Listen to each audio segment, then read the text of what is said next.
All right, sorry about that. Over here on the right, we have a description of what is typically used in the lab, which has a better buoyant force, or a bigger buoyant force, cubic meter of lead, cubic meter of aluminum. Because that both are in the same material, water, they both have the same volume, they're both on the same planet, their buoyant forces are equal. Tends to be a typical multiple choice problem that shows up. Over here on the left, we're talking about the pufferfish. The definition of neutrally buoyant, positively buoyant, and negatively buoyant. So when it's neutrally buoyant, you grab that fish, it blows up all the water. The problem is for those pufferfish is that when they turn up into a sphere, they steer like a cow. They just kind of puffer. I'm a pufferfish, don't come near me, I'm all spiky. But my brother and I, on Guam, you got to deal with coral a lot. And it's better if you wear gloves. So gloves that can handle coral can surely handle a pufferfish. And so we grab on and move on to stage 2. This neutrally buoyant, if we're going to try to draw things to scale, the buoyant force up is equal to mg down. Now for positively buoyant,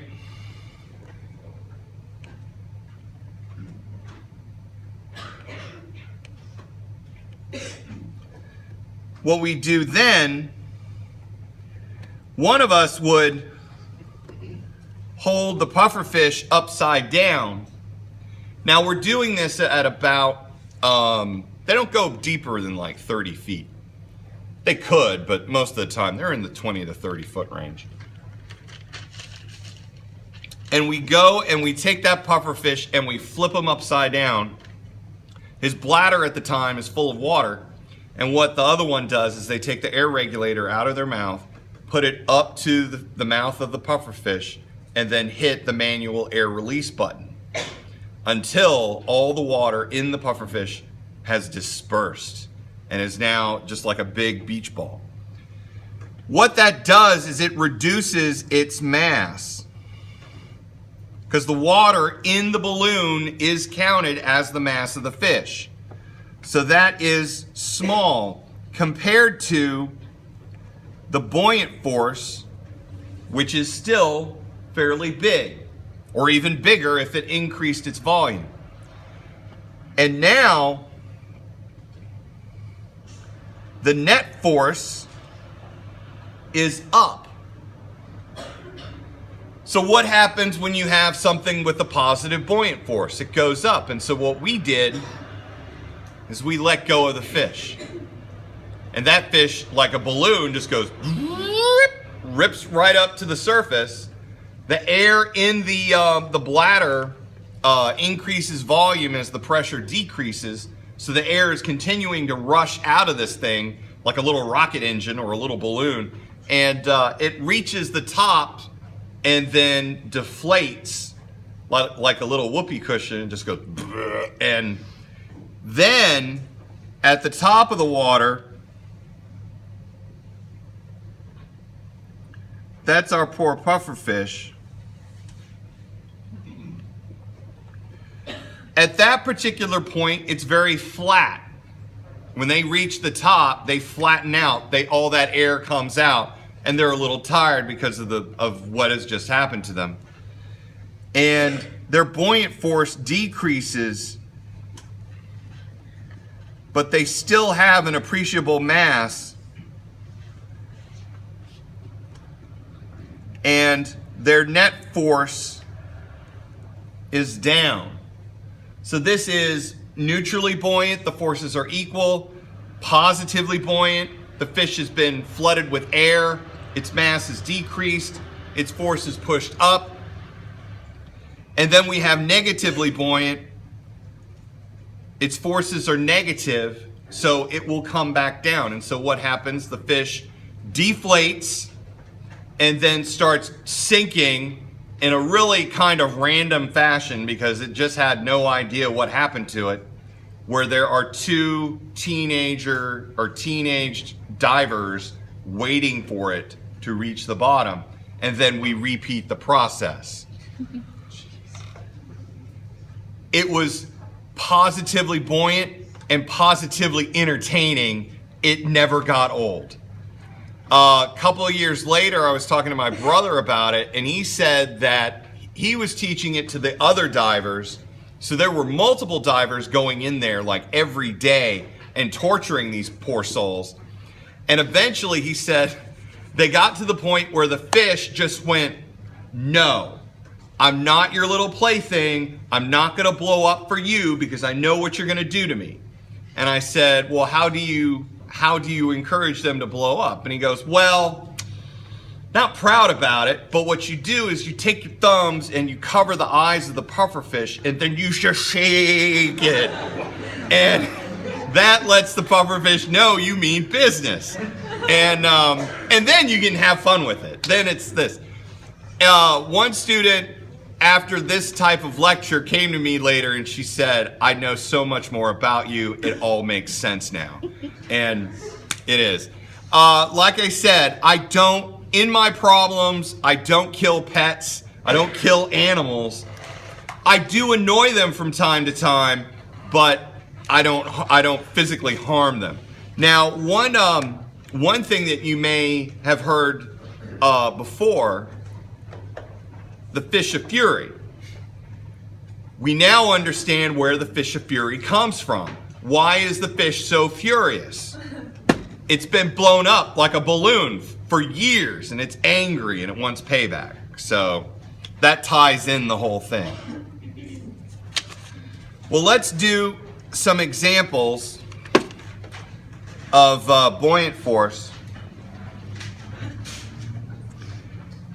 You have an object suspended from the ceiling. Volume is 0.5 cubic meter. The tension on the string is 80,000 newtons. You're on Earth, so gravity is 10. What I want to know is, what is the mass of the object?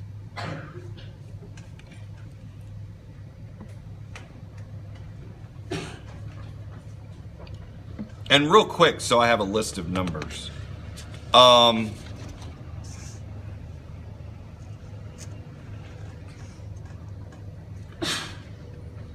No one has a book, do they? Give me, real quick, give me the density of air and density of aluminum, real quick. Aluminum's 2,700. 2,700? All right. Air is like 0.1. Look it up. Someone could even talk to Siri. I don't mind. Was this the class where Siri said, sorry, I don't get that, when it said to me? Yeah, that was hysterical. I love that. 1.225 kilograms per meter cubed. 2.2? 1.225. 1.225 kilograms. Kilograms per Okay. cubed. All right. So what we have here is a half cubic meter of some material. It has a tension of 80,000 newtons. What is its mass? Well, one of the things that you can ask is, well, what's the mass doing? Answer, nothing. So the sum of the forces vertically is equal to 0. That means tension up and mg down. So mg is equal to T, or M is equal to T over G, which is 80,000 divided by 10.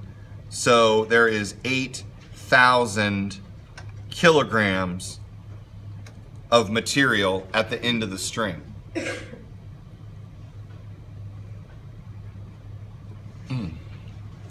So next, what's the density of this material? Well, density is mass divided by volume. Mass, 8,000. Volume, 0.5. So the density of this material is 16,000 kilograms per cubic meter.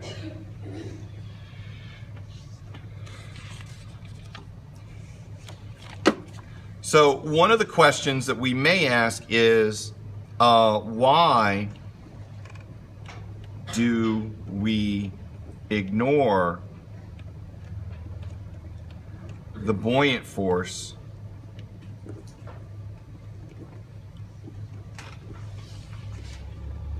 caused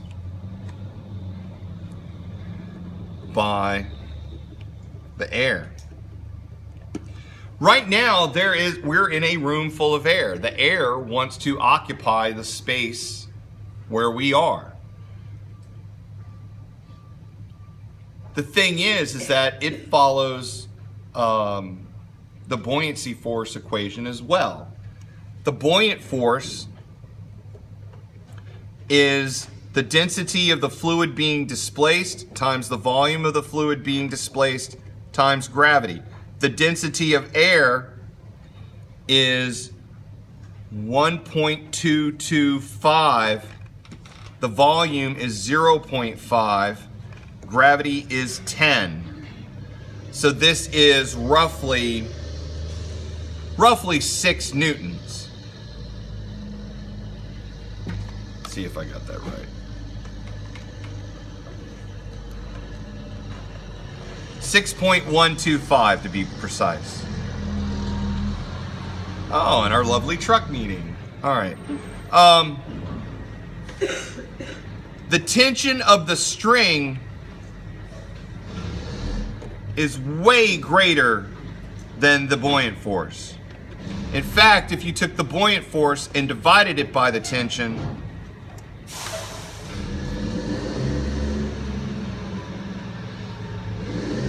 7.66 times 10 to the negative 5 as a ratio, or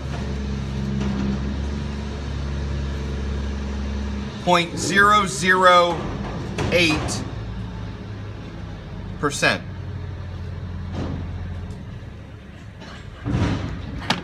So when you have values that are on the order of less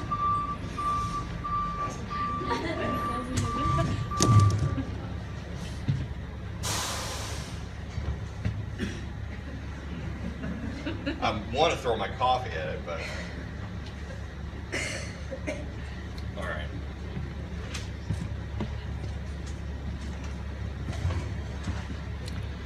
When you've got something like this, I mean, granted, you could put it in, but 80,000 is about equal to 79.99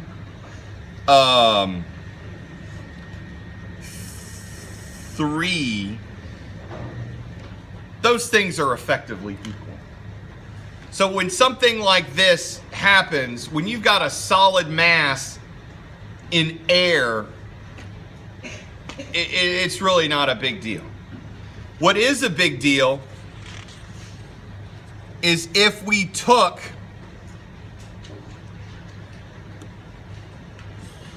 that mass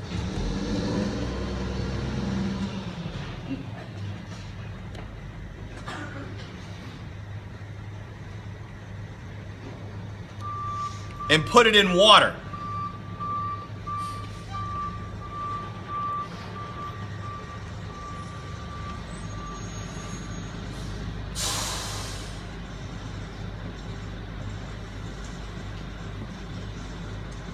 What is the tension now?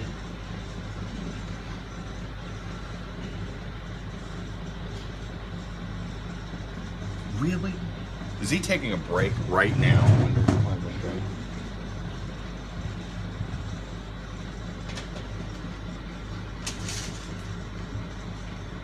Oh, he's doing paperwork.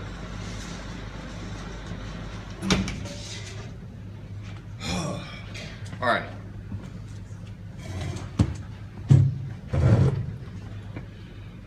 So now we've got a mass being suspended.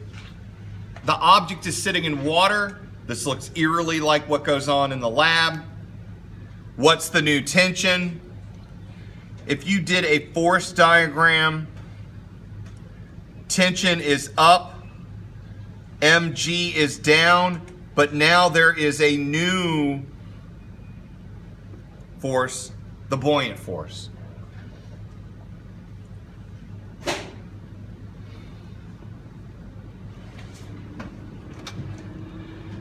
But you also know this, it's still doing nothing. So you can still say the sum of the forces vertically is equal to 0. Up forces, tension, and buoyant force. Down force, mg. So I'm looking for the tension, mg minus buoyant force is equal to T. mg minus rho vg is equal to T. Now m is the mass of the object, which we determined, or which we said 8,000.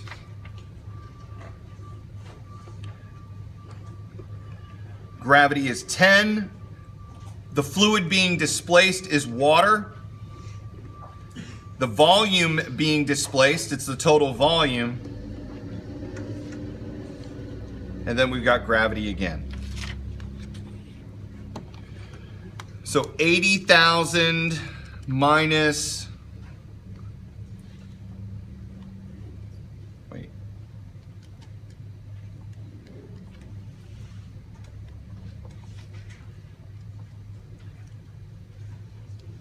$75,000, thank you. What was the density used in the one to the right? The density was something that we determined to be 16,000 kilograms per cubic meter. I mean the 1.225 on the sheet you wrote in your hand. 1.225. That was the density of air. There, okay. Yeah. This was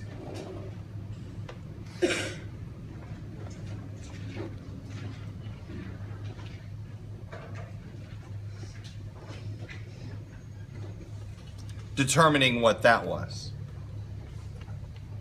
And saying that 6 point newtons on an 80,000 Newton object isn't going to matter much. It's not worth it. If something isn't worth even 0.5%, you can kind of exclude it. All right.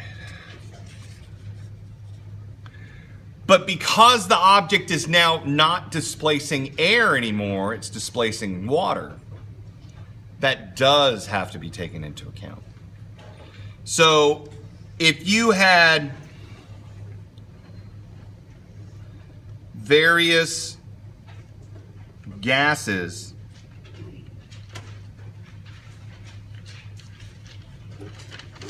like a balloon in air, the buoyant force of air must be considered. If you have air, liquid, solid in air or liquid,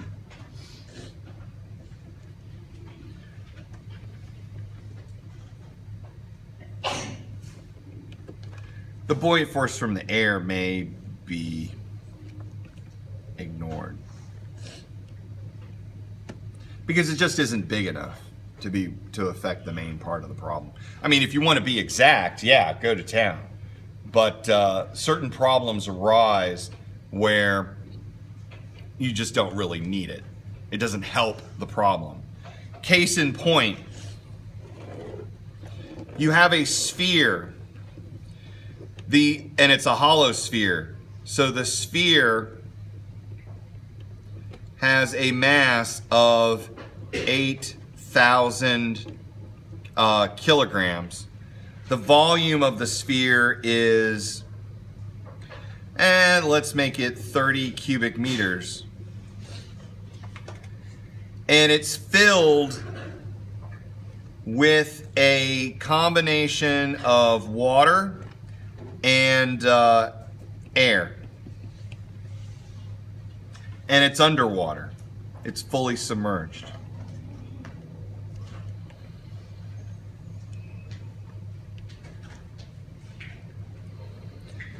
So the question is, what is the fraction of air over volume?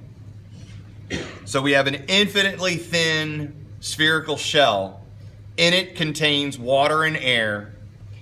It is fully submerged in water. What do we know, or what can we get from this? Now, how I would treat the air, the density of water divided by the density of air, water is 1,000, air is 1.225. So we're looking on something on the order of like 800. It's 816 times greater, or roughly 0.1% of water. So the density of water is 816 times that of air. So I would treat the air as effectively as vacuum. It simplifies the problem. So in this shell, you've got the mass of the shell and gravity. You've got the mass of water inside times gravity. And then you have the buoyant force up. Now, technically, there is a mass of air times gravity, but we're going to ignore it. It's too small. It just won't matter. Because let's assume for the moment that the entire shell was filled with air. So the mass of air is the density times volume. The force of air is mass of air times gravity. This is 1.225 times 30. 1.225 times 30 times 10. And that gives you that the force of the air from just its mass is 367.5 newtons. All right, 365.5 newtons is a lot. 365 or 367. But the force of gravity from the shell is mass of the shell times gravity, which is 8,000 times 10, or 80,000 newtons.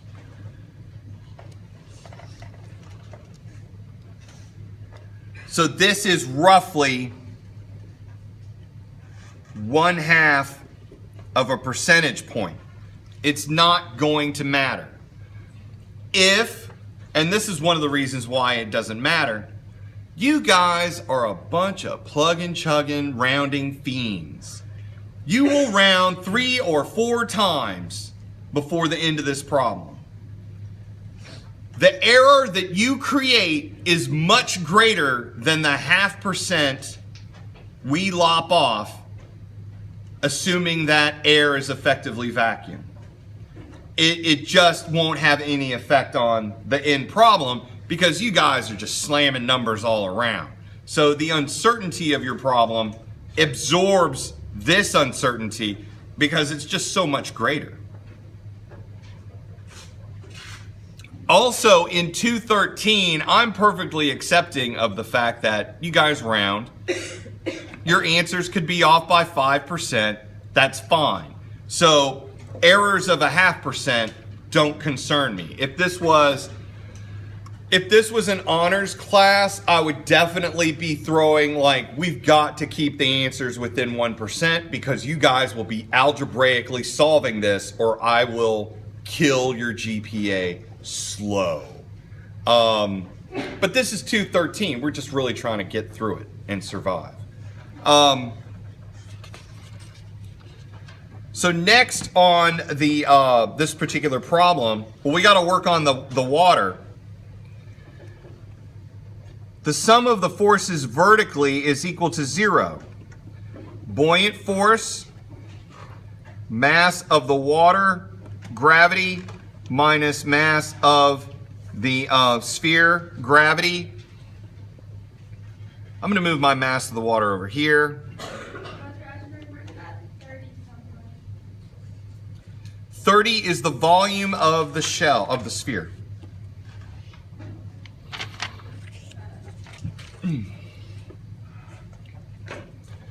Buoyant force, density of water. Total volume, gravity. Mass of the shell times gravity. And one of the fun things happen, gravity just drops. So the mass of the water inside is rho W V minus MS. 1,030 minus 8,000. Hopefully the numbers work out. That would be helpful.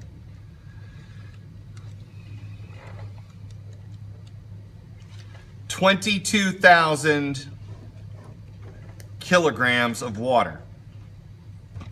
And once again, if we're going to look at just what's the force of gravity on that, that's 22,000 times 10, or 220,000 newtons of water,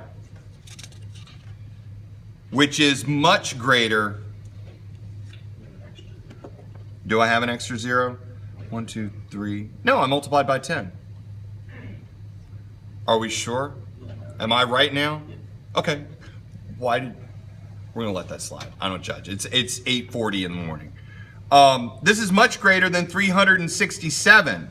In fact, if you took 367 and divided by that answer,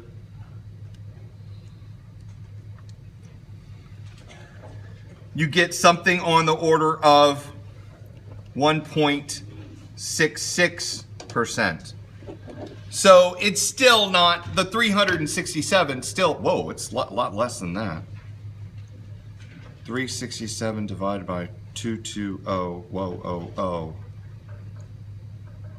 Yeah, 0.1. 0.001.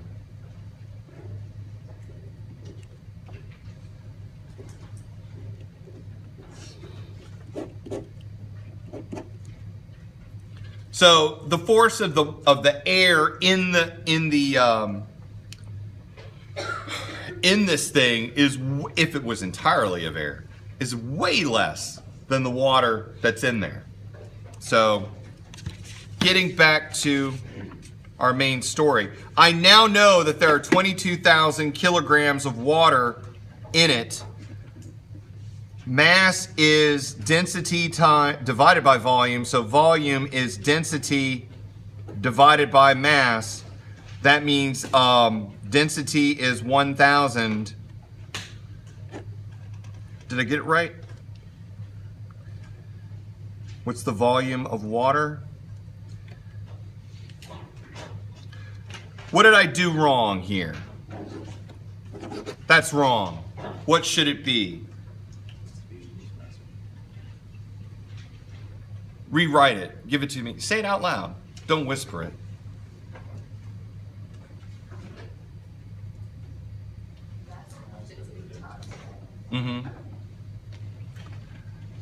Mass is density times volume because density is mass over volume. Good. Because I was looking at the numbers and I was like, I'm getting bad vibes from this.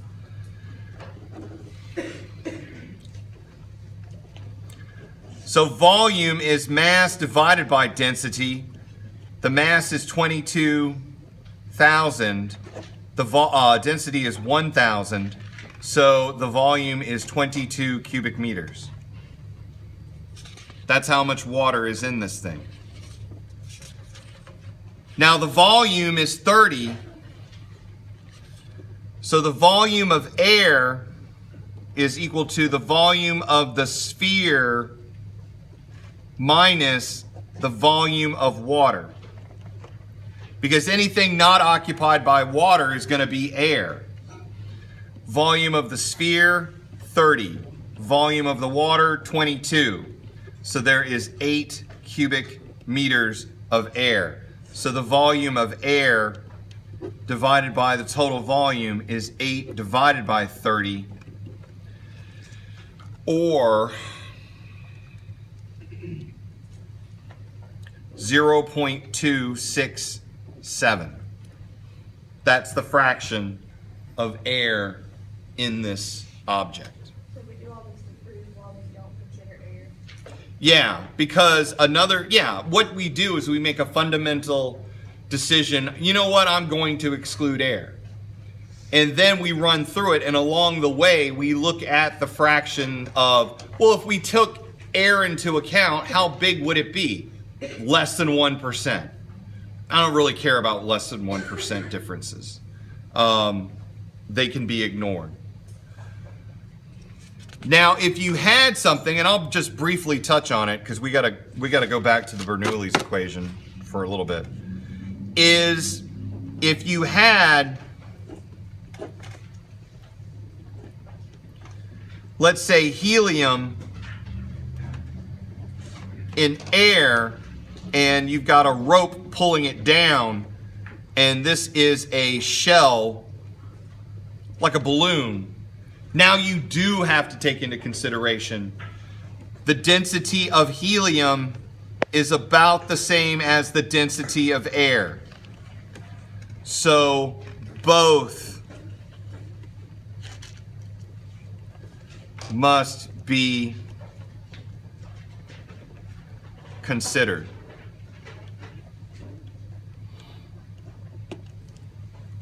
So when you do this, we'll just do the force diagram.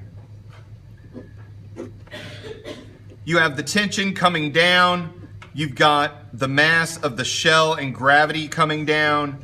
You've got the mass of the helium, gravity coming down. And then you've got the buoyant force pulling up. And so I could give you all sorts of information, and then you would have to look for one specific value. The one that I don't.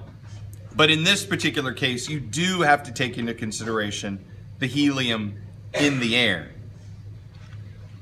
If it was helium in water, like air and water over here, you could ignore the helium.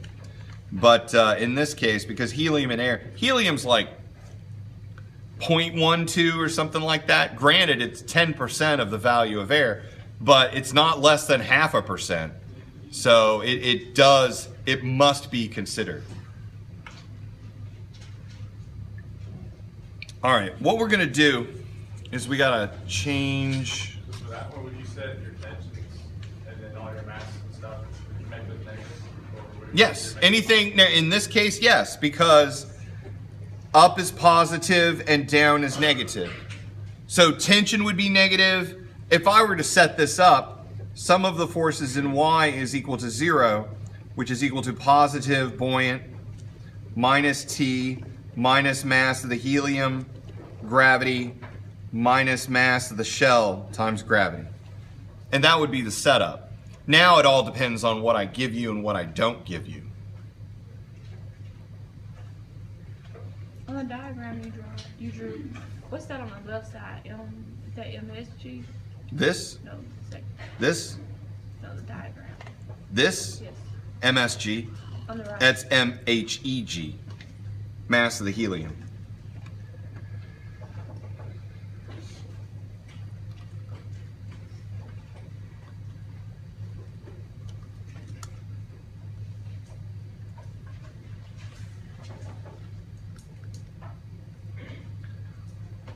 Trying to think what else we need to do. I think that. All right. One last, or two kinds of problems. One is, oh, I know what we're doing. Okay. Just as I have a favorite equation, I have a least favorite equation, and that's P1 plus rho GH1 plus 1/2 rho V1 squared equals P2 plus rho GH2 plus 1/2 rho V2 squared. Not my favorite equation because it just takes so long. What we're going to do is we're going to use it in two different ways. One is a little bit more of a physical science, just describing things that are going on. And the second one, we're actually going to have some numbers that go along with it. This first one,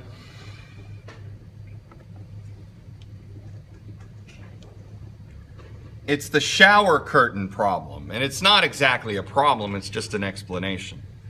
Now, most of you don't take showers in shower stalls, like with the hard glass windows and stuff. You take it with shower curtains to keep the water from getting on the floor.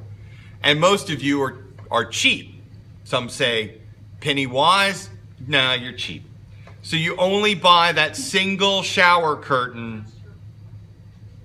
That single shower curtain keeping the water from going out. And what's the one thing that you notice when you first blast on that water through the shower head? What happens to the shower curtain? Shower curtain makes a run for you. And because you're cheap, not only do you buy one shower curtain only, you don't replace it all that often. So now that shower curtain is all crusty with soap and gunk and fungus and all sorts of nasty stuff. And you just back away from it because A, you've got cold water coming down on you. You got a shower curtain attacking you. Who do we blame for all this? Bernoulli. He's responsible for this. When you look at, this is the side view, and this is the top view. On the top view, you have, this is your shower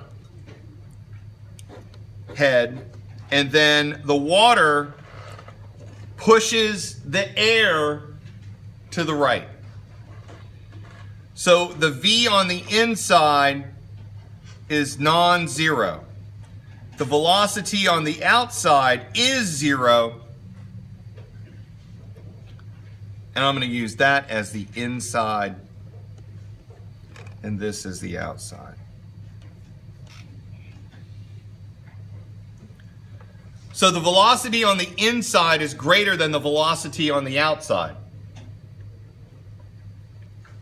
On the side, well, looking down from the top, we're going to have 2 points. This point is on the inside. This point is on the inside of your shower curtain, and immediately on the other side is the outside point, and those points will be studied. So from the side, the inside point and the outside point are next to each other. Effectively, one point is on one side of the shower curtain, and immediately on the other side is the other shower curtain. It's a lot like if this was the shower curtain, the 2 points that I'm studying are right here on either side of the shower curtain. What's that over the dot? What's that? This, an I and an O, inside, outside. So everything over here is on inside, everything over here is on outside. What do I know about the velocity on the outside? The velocity on the outside is 0. So that goes away. What do I know about the height of the points? Since they're on either side of that point of the shower curtain, the heights are equal. So those cancel. And I'm left with P1 plus 1/2 rho V1 squared is equal to P2. Or P1 is equal to P2 minus 1/2 rho V1 squared.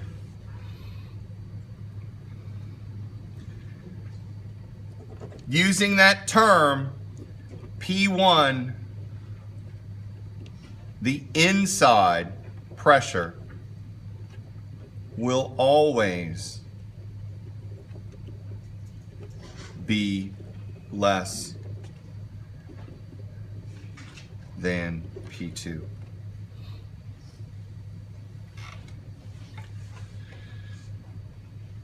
Pressure 1 will always be less than pressure 2. For any pressure 2, any number minus a number will give you a smaller number. P1 must be less than P2. So what happens if P1 is less than P2? It's a lot like, let me back it up, back it back. It's a lot like having a low pressure system next to a higher pressure system. And what do we know when we have a low pressure system by a high pressure system? We get, well, not a hurricane in the bathroom, but we do get wind. Wind pushes across, and the wind pushes the shower curtain. And that's the reason why when you turn on your shower, that nasty, funky shower curtain attacks you. It's because of Bernoulli. So we need to rough him up and let him know he shouldn't do that. How do you avoid this? You get a second shower curtain that hangs on the outside, and it kind of it prevents wind from hitting that second sheet. The other thing is you could tear out the shower itself and put in a stall and just use these big glass sheets, and they don't move at all. Eventually the pressure does equalize because the air, there's nothing that prevents the air from moving over the shower curtain, so it will stabilize. But for a brief second or two, you do get a little bit of wind. And so that's how Bernoulli's equation can be used in your day-to-day life. The last question, yes?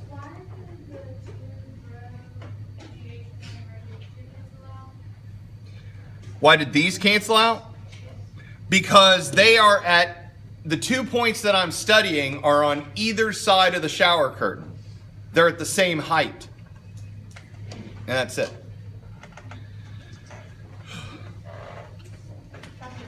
Mm-hmm. Can you go over like what that the square is talking about? Like P1, P2 over P2, and then like the L and the areas. You mean all of this? Okay. So at the star,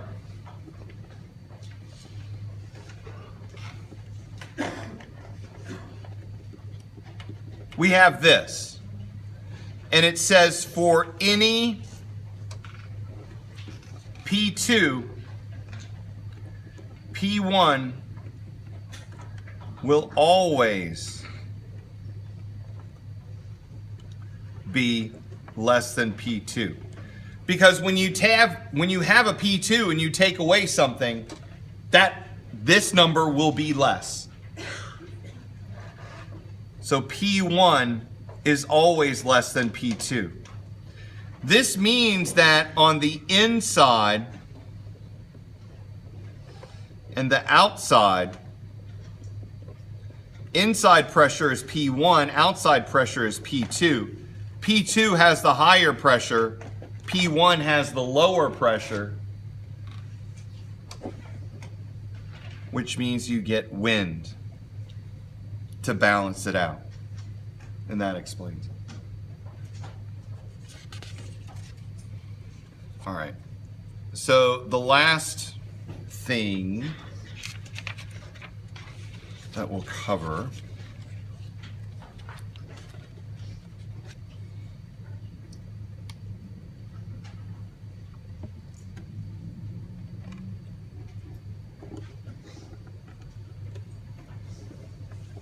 you have a bucket. And then you who learned piano back when you're like 3rd grade, 4th grade, what's one of the songs that you hear? There's a hole in my bucket, dear Liza, there's a hole in my bucket, dear Liza, the hole. So, I see someone learn the song. So the question is, the height of between the hole and the top is 4 meters. There is water shooting out. I want to know what the velocity of the water is.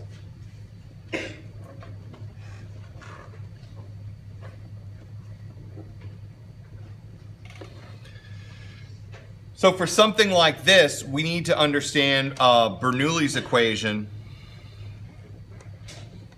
P1 plus rho GH1 plus 1/2 rho V1 squared. P2 plus rho GH2 plus 1/2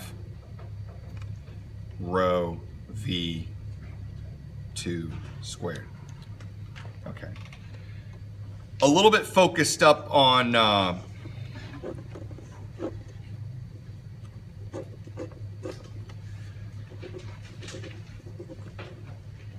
the velocity is to the right. Now really what's happening is the water is coming in from all sides and it's coming over a wide area. So the velocity on the outside is definitely non-zero. The velocity on the inside, because it's coming in from all sorts of directions, is equal to 0. Or it's just very, very small compared to the others. The 2 points that we're studying, one point is just inside the hole, and the other point, 2, is just outside the hole. And once again, we have a situation where the 2 heights are equal. So those are equal, they go away. V1 is 0, that goes away. And I'm left with P1 equals P2 plus 1/2 rho V2 squared. That the pressure at point 1 is equal to the pressure at point 2 plus 1/2 rho V squared. Now what's the pressure at 2? The pressure at 2 is only atmospheric pressure. That hole is, you could think of it as being infinitely thin. There's no depth within that stream. So the pressure of the stream is air pressure. Yes? Can you say that a little bit? Sure. So pressure is only 1 atmosphere. Pressure 1 is rho GH plus atmospheric pressure. Because that point just inside the hole is at the bottom of H meters, which is at the bottom of the atmosphere. So this is rho GH plus pressure atmosphere equals pressure atmosphere plus 1/2 rho V squared. Those pressure atmospheres cancel. I have a rho here and a rho there. They cancel as well. Now solving for V, 2GH is equal to v squared, or square root of 2gh is equal to v. So that is equal to 2 times 10 times 4. Oh, should have had the numbers work out better. Square root of 80. Make the bucket smaller. Huh? Make the bucket a little bit bigger. 5 meters. Yeah. Ooh. All right, thank you. That changes everything. All right, height is now 5 meters. And what does that do for me? 2 times 10 times 5 is 100. Square root of 100 is 10. I don't have to use a calculator. I'm all for not using calculator. Thank you. Now, that's 10 meters that it had to fall. The next part, so we've got the answer. What makes it so cool? Well, if you dropped an object 5 meters, what would the velocity be at the bottom? It's a one-dimensional motion problem. So you could do this one of two ways, and we'll do it both if we've got enough time. With motion, x equals x naught plus v naught t plus 1/2 at squared. I'm going to set the top as the origin. Initial velocity is 0. Those go away. 2x over a is equal to t squared. Square root of 2x over a is equal to t. Now v is equal to v naught plus at. V naught is 0. A times t, 2x over a, bring the a inside, 2xa squared over a, 2xa, which is 2 times 5 times 10, or 10 meters per second. So just by doing it with motion, we're able to solve for it. Also with energy. Energy at the top is equal to the energy at the bottom. The energy at the beginning, mgh, all potential energy. The energy at the bottom, 1/2 mv squared. The m's cancel. 2gh equals v squared. Square root of 2gh is equal to v. So we get v is equal to square root of 2 times 10 times 5, which again gives me 10 meters per second. So what we did is we solved this so many different ways. The water coming out of a pipe in a big tank has the same velocity as if you dropped something in atmosphere from a particular height, and we confirmed it both using motion and energy. They all agree. That said, I will see you guys on Thursday. Homework comes out noonish.